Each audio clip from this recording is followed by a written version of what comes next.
G'day guys, welcome back to SuperCoach with DR and welcome to the Round 14 stock market video. Hope that you're all going well.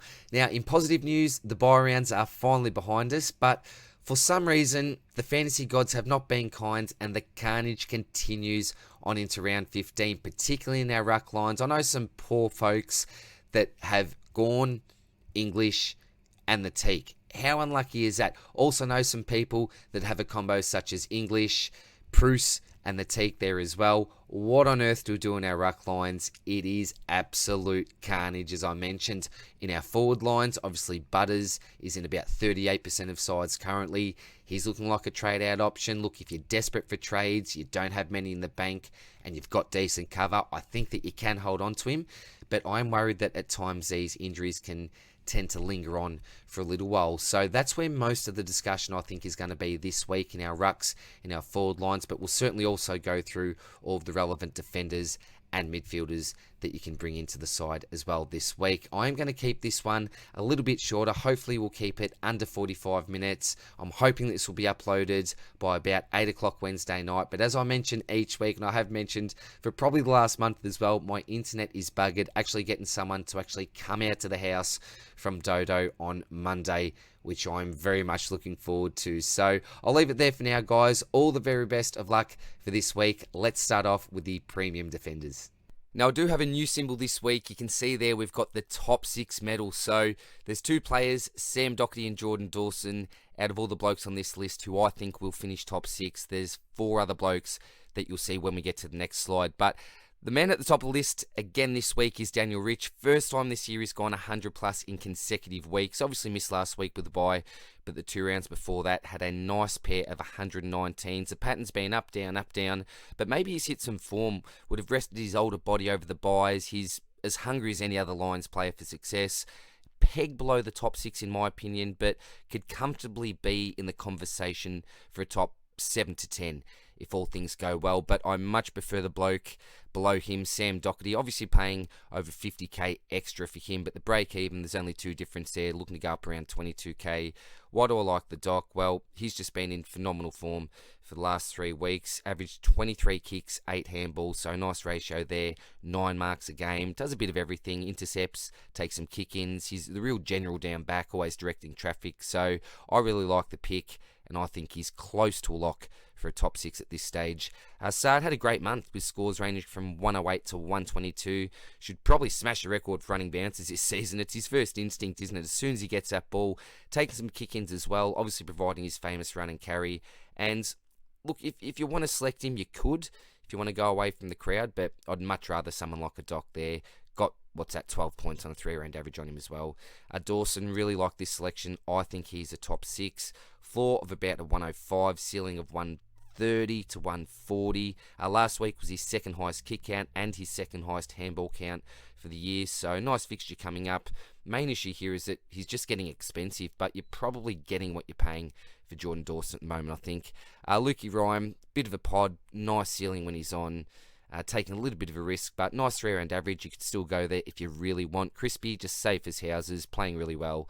Only 105 average, but had the bye last week, but the week before that played really well for around 130. Shorty, terrible disposal efficiency from him on the weekend. He's worrying me as a selection, but we do need to remember that he actually has a really friendly fixture to end the season. So I've got the red arrow, green arrow there, as well as the watch symbol. So we certainly don't look to invest in Jaden Short at this stage. I just want to take a look at him for at least another couple of weeks. And look, if you want to jump off, that's fine. I suppose you can. We'll talk about a bloke that you may look to go up to in a week or 2, possibly in Tommy Stewart. But for now, I just reckon we hold and we hope that he comes good. And if not, if you've got a luxury trade, get rid of him. And Dale as well, similar to Crisp, just safe as houses there. Very similar 3-round averages, 538, 541. Yeah, you can't really go wrong with either, I don't think. Blitzarves with the strangest, weirdest DPP status in the game. A defensive ruckman, 525k, probably not enough value for mine. But look, we're pretty desperate in the rucks. Could be someone to look at, but I think we've got a couple of better options up our sleeves anyway.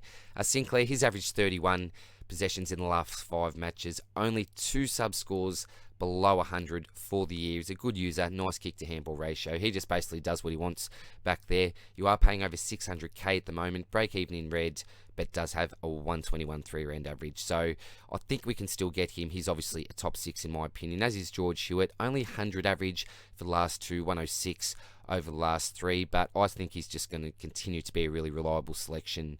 Select him with confidence, even though that break even is in the red.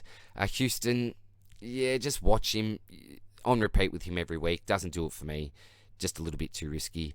Sicily and Stewart, both in the same boat, going to be excellent defenders from here until the end of the season. Sicily, 630k, Stewart, 583. If you look at the break-evens and you're really keen on going one of these two blokes, my recommendation would probably be, unless your bank balance is absolutely fantastic at the moment, I would certainly wait a week, particularly on Stewart, because he's looking to go down 45k if he can go around a 1.7. So let's just put that projected score up to about a 145. He's still going down 35 odd k, and you're getting him at the 550 mark. So you can go above that. We know that he's had some huge games already this season, but I think that would be the safest play, and I'd be willing just to play a Paddy McCartan if you've got him, or a De Koning just for a week.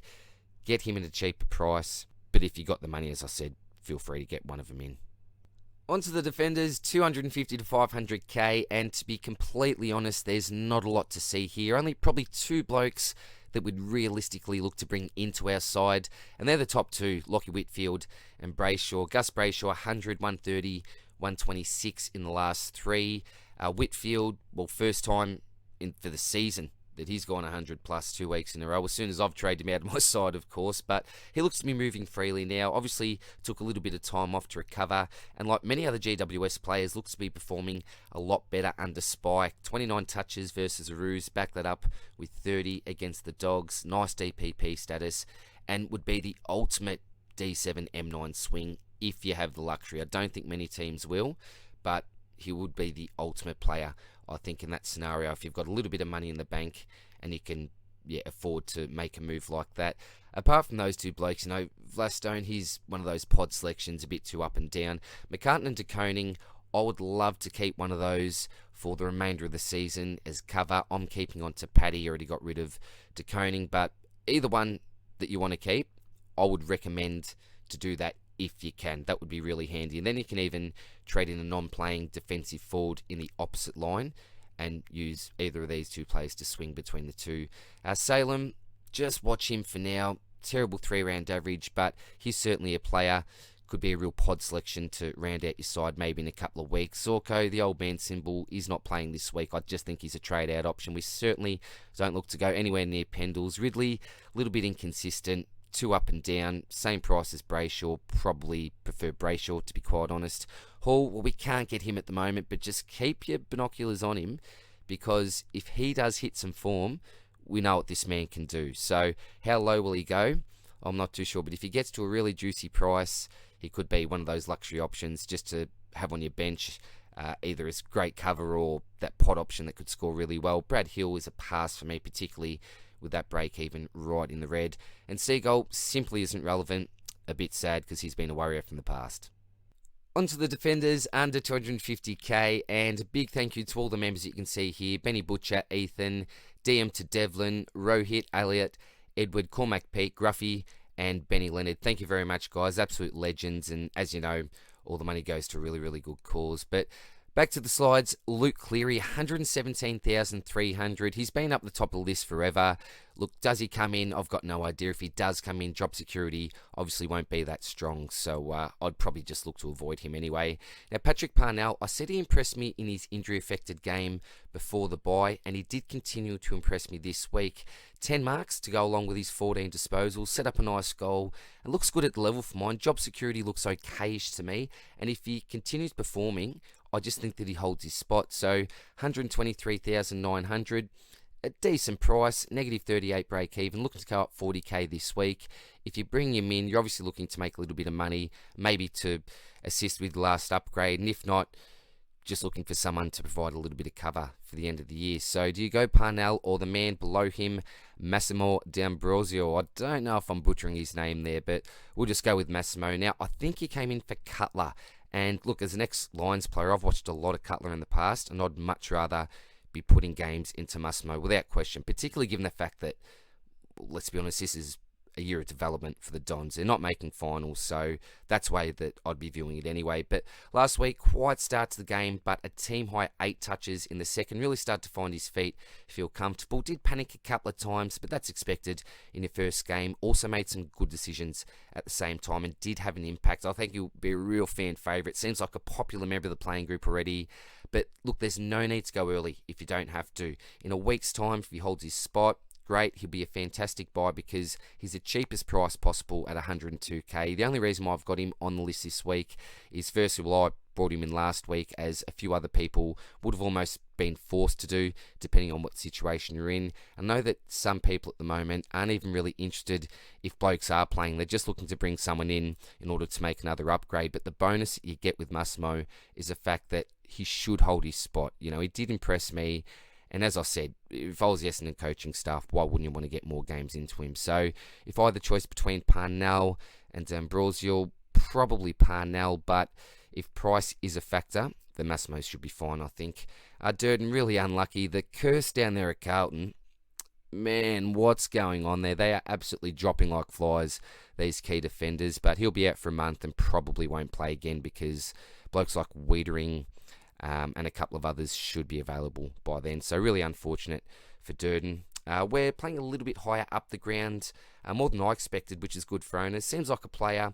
I can't see him losing his spot anytime soon. I hope I haven't jinxed him there, but he's got a nice leg, seems confident to back in his own ability, and does have the potential to cover for the rest of the season. So we certainly don't invest, but if you've got him, yeah, he's really nice cover, I think. Boyd, yeah, no one saw the 93 coming, but I doubt whether he'll go close to that again. Not really in consideration, over 200k. Job security just simply isn't good enough for mine. And Buku, look, do we hold? Do you get rid of him? The issue with Buku is, even if you go down to someone like a Massimo, you're only making 50k, which is really unfortunate. But does he come back into the side? I don't think so. You know, Bruce will be available soon. Shaki had a decent game over the weekend. So, yeah, what happens with him moving forward? Yeah, well, I can't really answer that, but I can't see him getting too many more games the rest of the season. On to the midfielders, 500k plus, and I think there are 4 pretty obvious top 8 mids here, and 1 on the fringe. You can see the 8 balls in the symbol section, but look, we'll start with Miller. After a really consistent 2021, he's been a little bit up and down, crawled to a ton on the weekend after a massive 160 plus the week before against Roos. Still got faith in great man. Break even is friendly, but probably more of a VC option than a C option with his scoring variation. The man below him, Jack McRae, back to form on the weekend, gave me a lovely VC score, just above 50% CBA rate, but he was pretty damaging with his disposal. He's got one of the most impressive SuperCoach resumes in the game, and he can really, really hurt you if you don't own him. So he'll be in my loop again this week against the Hawks. I'll tell you what, it is absolutely criminal that Laird is only in 12% of sides and Mills is only in 16% of teams. And I can't talk because I don't own either, but both are great options. Laird's super consistent, 40 plus touches on the weekend, absolute machine. And Mills, he just scores well wherever he plays. You know, Champion Data love him, and he's got one of the biggest ceilings in the comp. The man up the top, Brayshaw, I also have just inside the top 8, maybe 8 to 10. I've actually done a top 10 here, as the margin between 8 to 10 I don't think will be that great. He's in nice recent form, possibly Brownlow contention. Unlike some other players that we just mentioned, you know, someone like a Mills, Champion Data just don't seem to love him that much. And at times I think he's underscored. He's certainly not on Laird or Mills level, but I think he should do enough to warrant possibly an M7 to M8 spot in your side. And the other bloke, Guthrie, is a bit of a pod. If you want to go there, go really unique and away from the crowd. I suppose you could do that, but not one that I'd really recommend. Prestia, a pass for me, just with the worry face. He's such an important player for the Tigers, but his durability is terrible. You're just worried every week what's going to happen to him or whether or not he'll even get up. And Ollie Wines, 109 for a 3-round average. Again, a pod type selection, but someone that I don't think will finish in the top 10.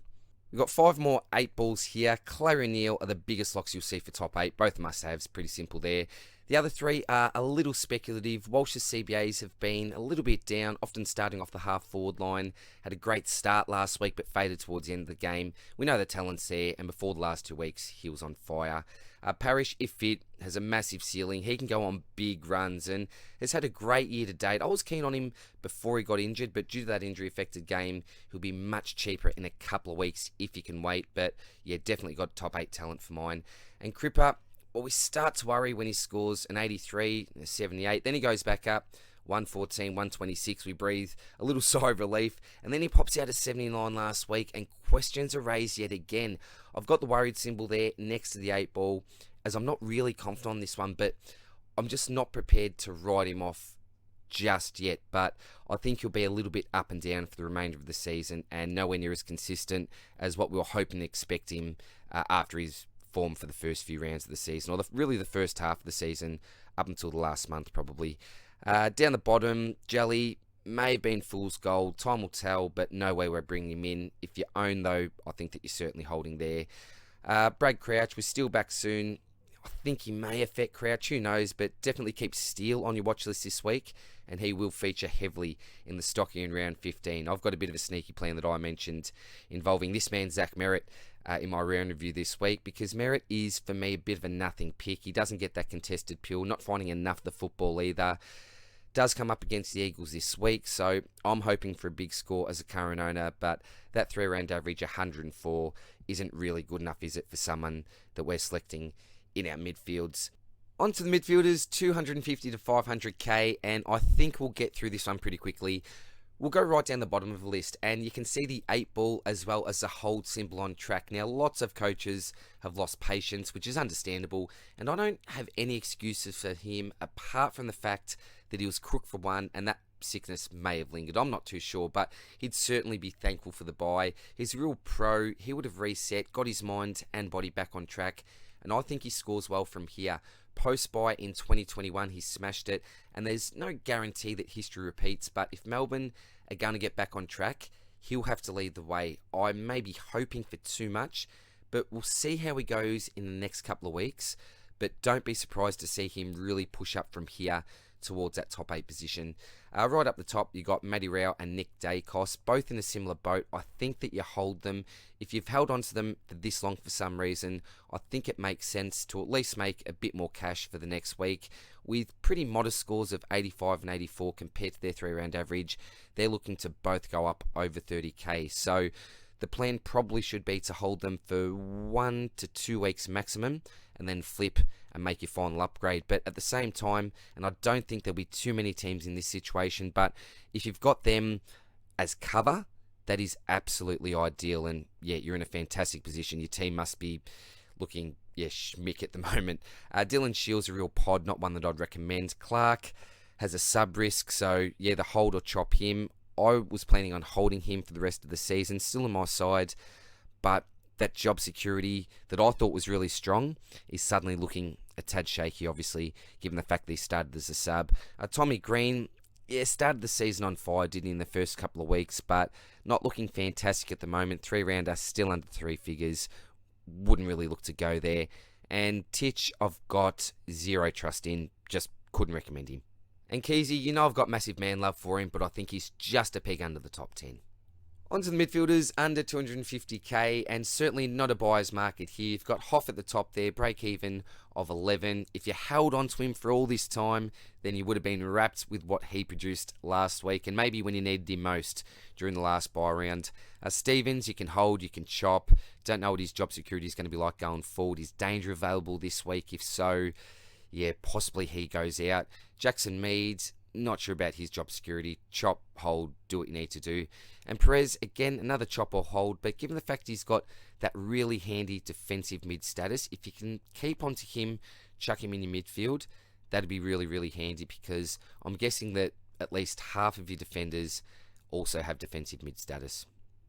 On to the rucks, and I'd tell you what, many coaches are really, really struggling on this line this week. You can see some red cross signs there, the Muppet symbol, the forgive symbol, a sell symbol. Things are just not looking rosy here. So we'll start with the man at the top, the Teak. Magnificent attitude for football. obviously injured himself. I think it was a broken collarbone from memory, but said something along the lines of best 30-odd minutes of my life. Just really appreciated the opportunity. Had a towering contested intercept mark, flew above the pack, had that mullet flying in the air. So really love what I saw from his limited game time. Super unfortunate for him because I think he would have earned probably another opportunity this week. We've got the sell symbol there on Max Gawn. This is a pretty obvious one. We've talked about him last week. We don't need to talk about him anymore. Just more of a question as to who we actually bring in for him, if you still own him, if you didn't already go to someone last week. Bruce has a Muppet symbol on him there. Just been suspended too many times. It's a really frustrating pick, isn't it? Look, he's been an absolute king for us during the season. The fact that he's gone up to 444, did lose a little bit of money last week, and super unfortunate if you wanted to play that break-even game. Bring him back in, because I know a lot of coaches did bring him back in last week, make a little bit more money, see how he goes for the next couple, and then even go back to a Gawn when he comes back. Unfortunately, that play has not worked because his break-even is now all the way up to 125, so may even lose money this week. I'm not too sure. Sorry, not this week, whenever he comes back into the side. So I think he's pretty much a must trade out. Tim English as well will be missing this week. I don't think he'll be missing the next week. It was right on the borderline. I haven't confirmed that yet, but I do have the feeling it will only be 1 week at this stage. That's not looking great. So look, lots of people do have combinations involving all four when you can't have four, but really popular options: Gawn, English. Lots of people brought in the Teak, and yeah, obviously Bruce as well. Many have still held on to him and even traded back into him last week. Now, the question is, who on earth do we go to? So the most obvious choice, I think, is Jared Witts. Did have his lowest scoring game of the season last week, which would have been really frustrating for new owners. Some are panicking already, but he has been awesome this year, and I don't see any reason why he just falls off a cliff now. He did come up against a pretty strong opponent in Rob, and he still has a nice upcoming draw. He should dominate against Port this week, and who knows what they're planning to do in the ruck, but I expect a nice captaincy score worthy of 125 plus at least, and I'm really worried as an on-owner. So although that break-even is really in the red, when you are looking to complete a line with a premium, that shouldn't really come into play unless you can wait a week. For some reason, I don't think that there are many coaches that will be able to wait a week on this. So Witts would be my number one trading option at this stage. The other bloke that I like is down the bottom here, Sean Darcy. Again, I'm on repeat. Got a massive ceiling. We're just not seeing it, are we? He's just not doing enough around the ground. Can still give us a lot of hit-outs to advantage, but there has been a little bit of talk that Meek may be coming in this week, and if that's the case, it is an absolute disaster. If Meek stays out of the side, coming up against a Koning, he could absolutely smash it through the ceiling. So it's going to be an interesting proposition when we're looking at the team sheets this week. I'm going to just have everything crossed that I do not see Meek's name. If that's the case, then I'm pretty confident that he's got the opportunity to score big. At the same time, given his recent form, that 3-round average is under 3 figures, only 97. I'm certainly not going into the game confident, even with the Meek omission. Now up the top here, we've got Luki Jackson. A lot of people may be looking at Jackson, given the fact that Gawn is out, and this man is obviously going to step into that number one role. Now, the issue with this is we have limited data on this. Is he going to really step up and fill Max's shoes, or will he struggle with that added responsibility? I just don't know, and I can't answer the question. If you look at that 3-round average of 70 compared to the break-even, there's a 19-point difference in the negative there, but again, he hasn't been playing that number one role. We expect that to get a lot closer to 3 figures, and at 381,000, this could be a solid move. Given the fact he's got that ruck forward status, you could still loop him even at, say, an F7, when someone like an English or even a Gawn comes back, if you want to trade back into someone like a Gawn.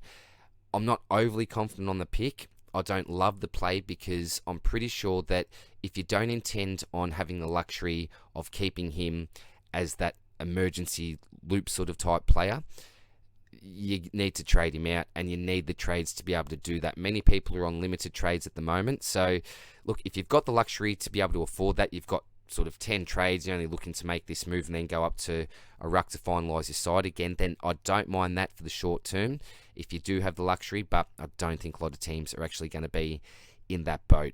And then we're left with 3 blokes here, all with the pod symbol on them, the Big O, Nank, and Rob. So we'll start with Nank. I'm a Nank owner. He's been pretty serviceable for me without being fantastic. Not a great sign that Bolter's out, as Soldo may come back into the side and steal some of his ruck time. When he and Soldo play together, his time on ground does diminish slightly. But look, the cupboard's pretty bare, and he's certainly a pod option.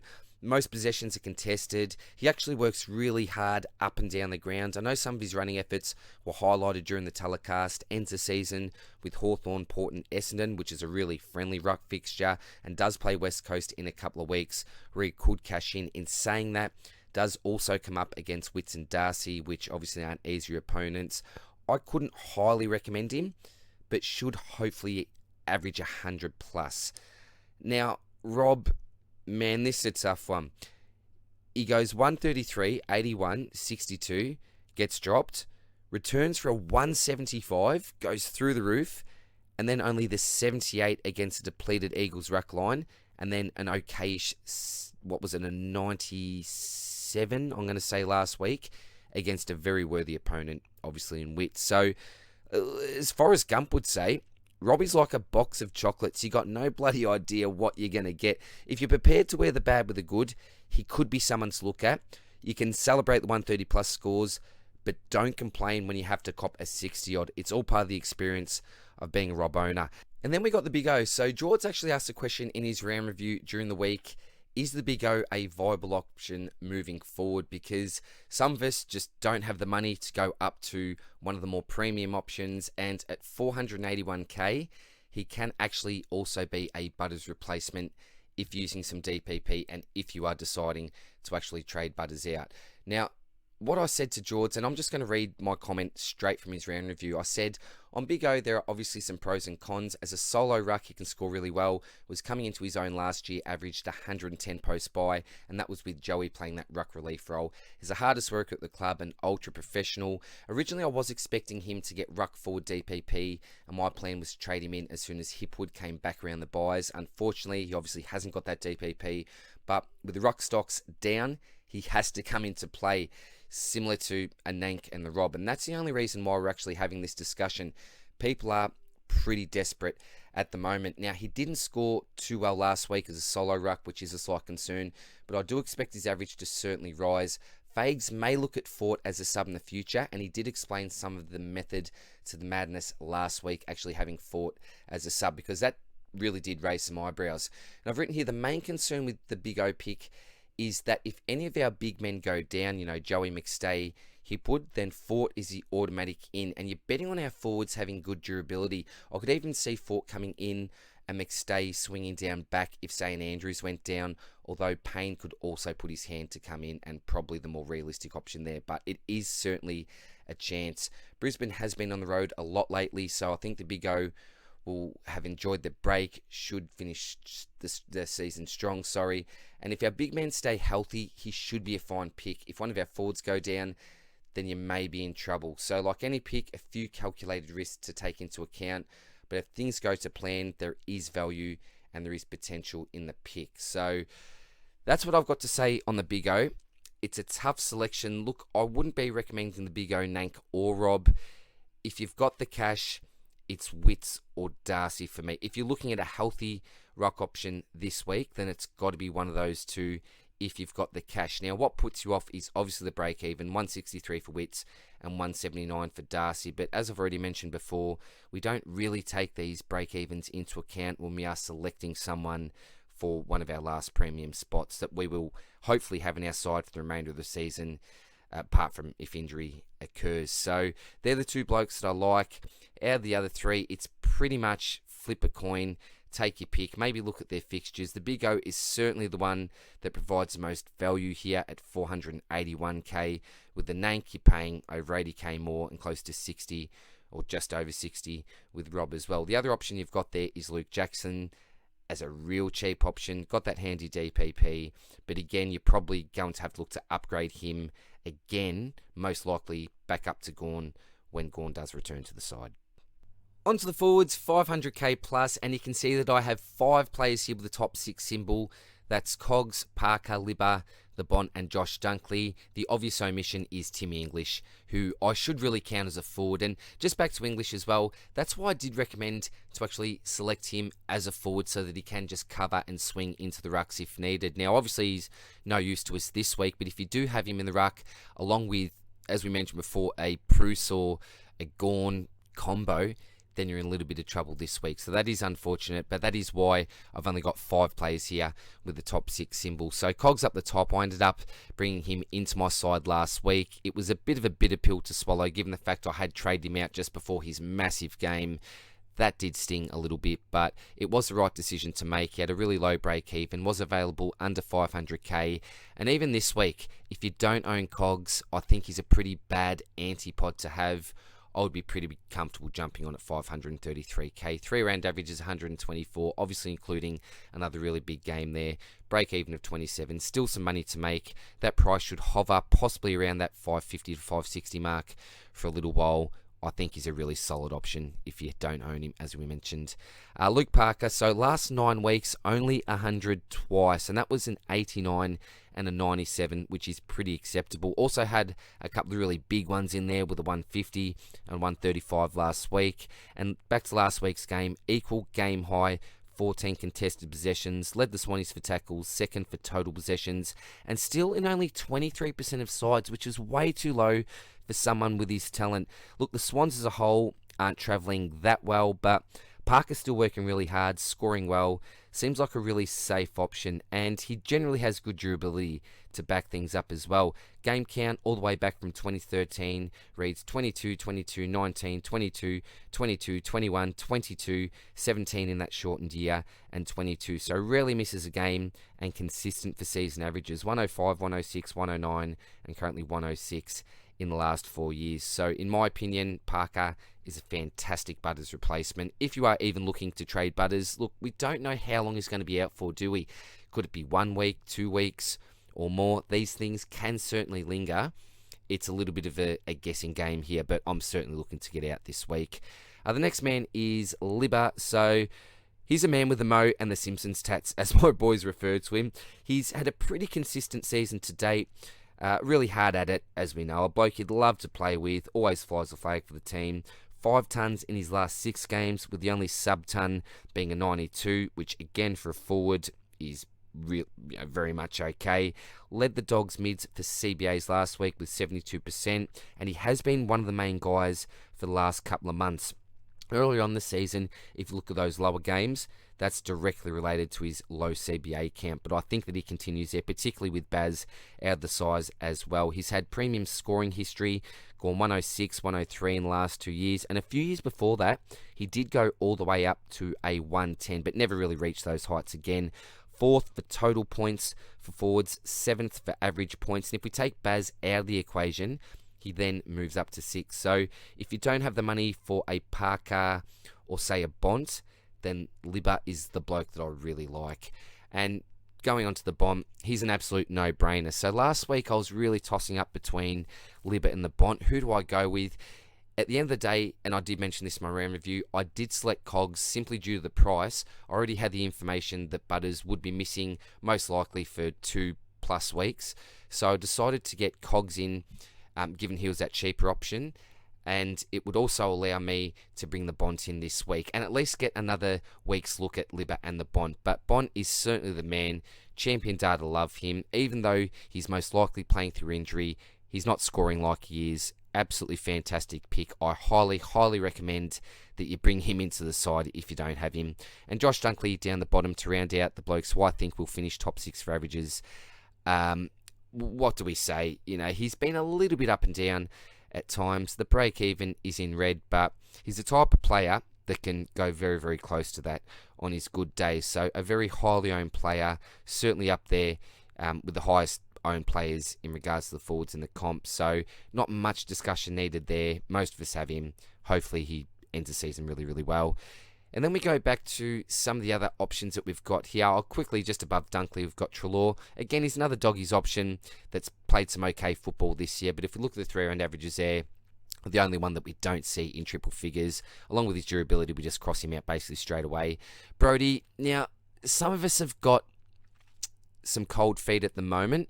I'm still pretty confident with this pick. I don't think Fife is going to affect him that much. I think it was his use of the ball in his last game more than anything, but it will be interesting to see how he goes this week. If he pumps out, a 70 to 80 type score, then I think that we do start to worry a little bit, but we'll just keep tracking him, I think, for the next couple of weeks. Now, Goldie, I should have probably had him with a list of rucks, because he has had a really consistent year, actually. His 3-round average is 108, and at 532,000, he could also be competing with the Nank, Rob, and Big O types, and I probably like him better than any of those other selections, given the fact he's also available in the ruck line and the forward line. Even given his age, the fact that he plays for North Melbourne, I think you could do a lot worse. So I've got the DPP symbol there with the tick. If you're really desperate and you can't get to one of these top 6 options, then I think that he's definitely worth a fair bit of a shout. And that is my high advice as well. Get him one of these top 6 options if you can. If we go up the list again, here we got Darcy Cameron, so playing some phenomenal football at the moment, but the main concern is obviously when Grundy comes back. When Grundy does come back, he obviously goes straight back into that number 1 ruck role. Darcy Cameron will still spend a little bit of time there, but that ceiling will go right down, and you'll most likely need to trade him out, in my opinion, or else you can, well, it'll be a real luxury, but leave him there as a bench loop type option.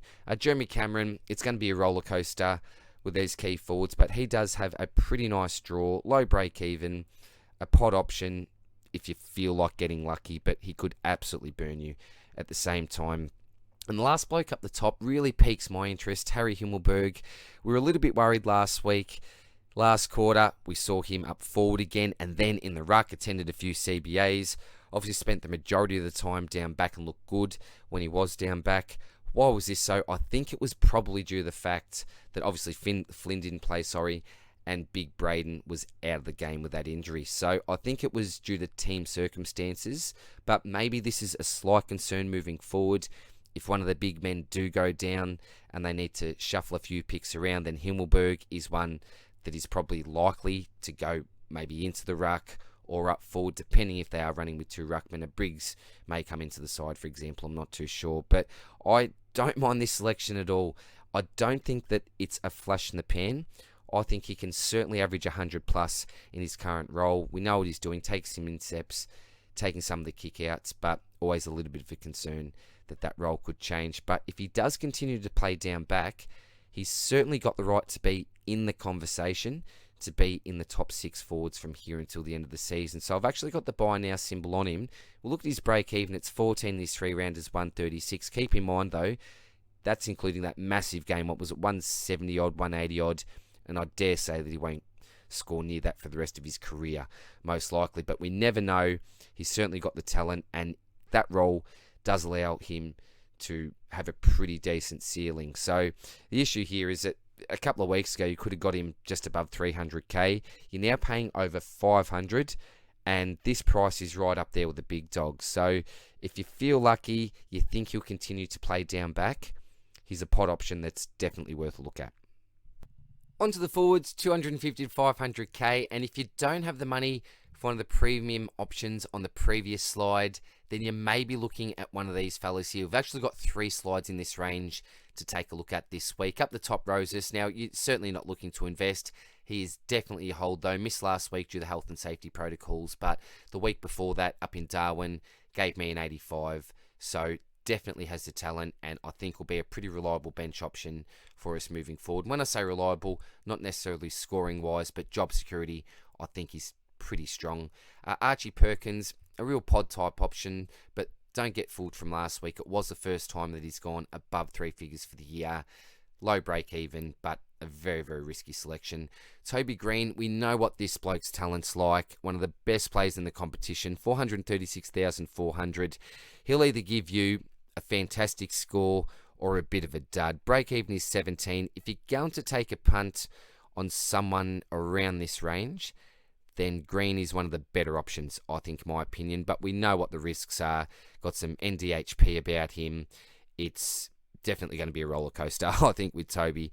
Peter Wright, just throwing him out there as another ruck forward option. If you don't like the look of someone like a Luki Jackson, extremely risky though, extremely risky. Had a really nice game last week. Has had a couple of decent games during the season, but generally he's not a really reliable option.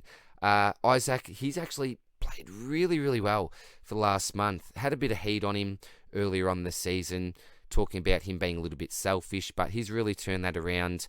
Definitely a first-team approach now. Looks to get his teammates involved in the game. And that 3-round average of 97 for someone at just above 400k is pretty decent, but I've just never got faith in a small forward, particularly someone that plays for Gold Coast. As talented as Rankin is, I just don't really trust the pick. So it's looking all good now, but I think that it could absolutely crash and burn, so couldn't really recommend him.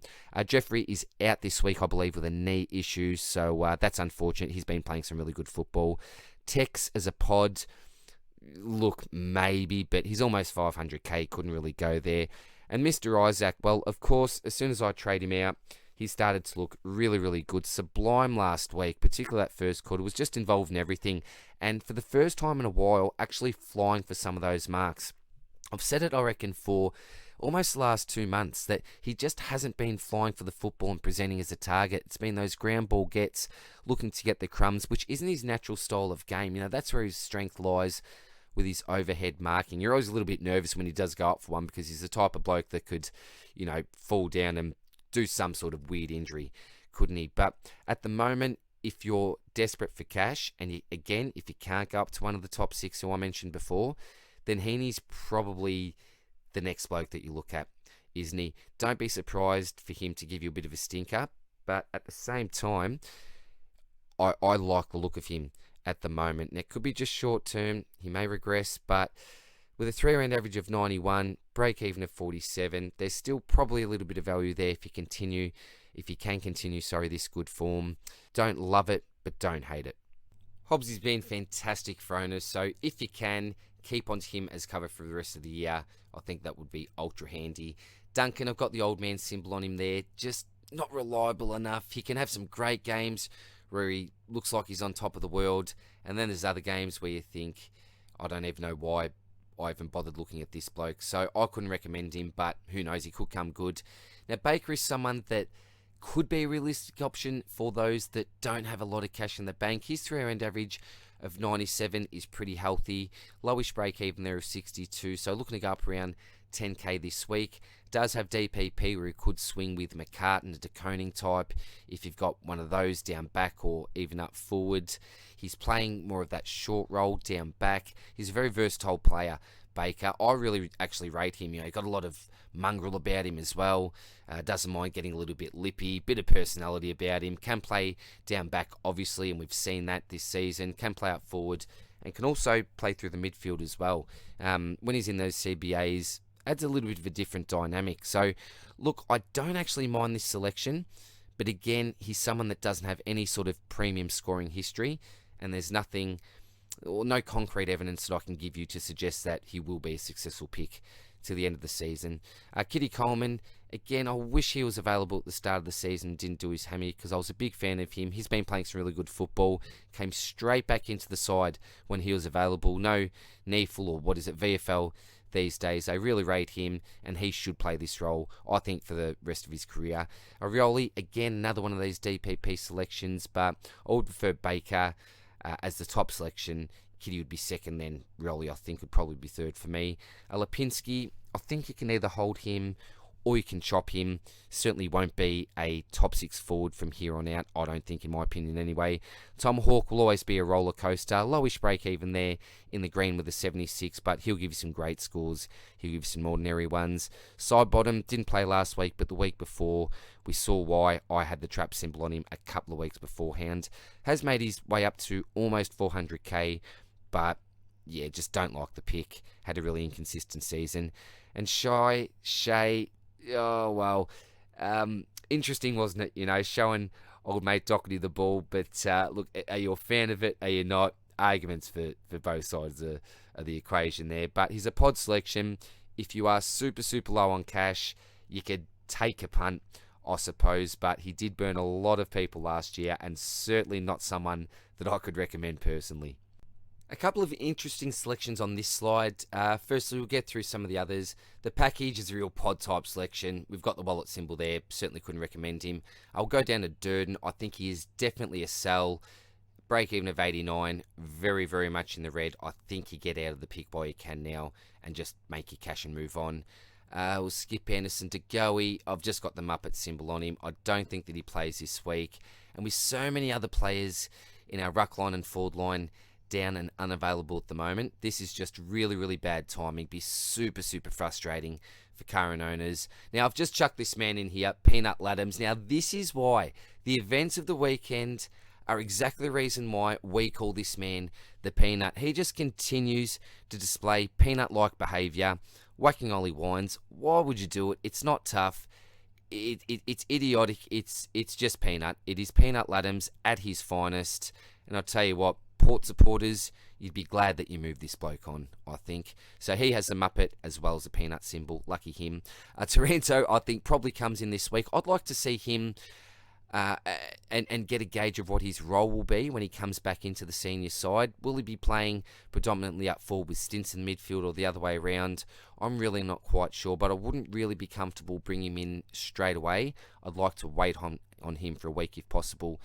Butters, obviously, it's a big decision. If you're super, super low on trades and you can cover, then maybe you hold on to him. But I've just got this feeling it's one of those injuries that does have the potential to blow out longer than expected. But he was really ripped off on the weekend. He was looking so good, 60 points after the first quarter. And remember, he did also have an opportunity to kick another goal, but bloody Rowe ended up playing on, kicked a snap, I don't know why I did it. Lucky it went in. But man, I was frustrated. I'm like, give that back to Butters. But yeah, super frustrating. But I did mention this in my round review. He does play that kamikaze style football.